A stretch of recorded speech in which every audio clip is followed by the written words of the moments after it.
Good evening, I'm Krista Casciano. And I'm Rod Wood. First on 9, a groundbreaking mobile app headed to the city of Syracuse to reduce gun violence and promote community engagement.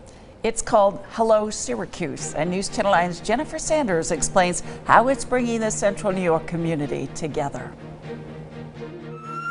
Last unit heading south on May Avenue to location 2 shots, approximately fired.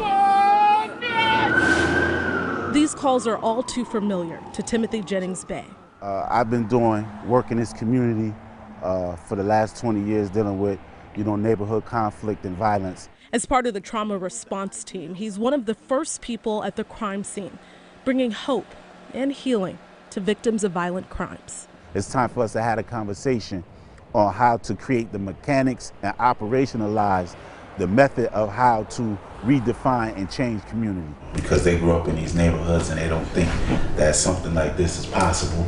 Prompting groundbreaking work with Adam Peruta. In some of the neighborhoods that we're targeting, folks have lots of challenges and issues, and it's hard to get them motivated. For several months, they've been working on Hello Syracuse. It's an app that sends public safety alerts like shots fired calls, so people know what's going on in their neighborhood and that their family members are safe. Because you have bullets that's flying, sometimes innocent people get hit while they're in the house conducting day-to-day family business, and people could come outside and their cars are shot up with bullets. But that's not the main focus. The goal is community engagement with a calendar of events in Syracuse and Onondaga County. So somebody can read more information about an activity, say it's visiting the downtown farmers market, and then they can upload a picture through the app of themselves like actually participating in that activity. Those pictures go to a social media feed within the app, and you can see what others are doing around the city. It's gamified in the sense that there's like a leaderboard, so you can compare how many things you've done throughout the city to what your friends or other people in your neighborhood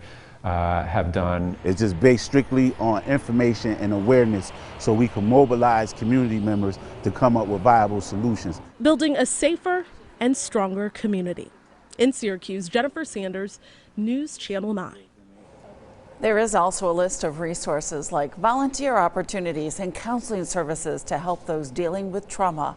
To learn more about the people working to overcome violence in our community, head to localesquire.com, click on the Community tab.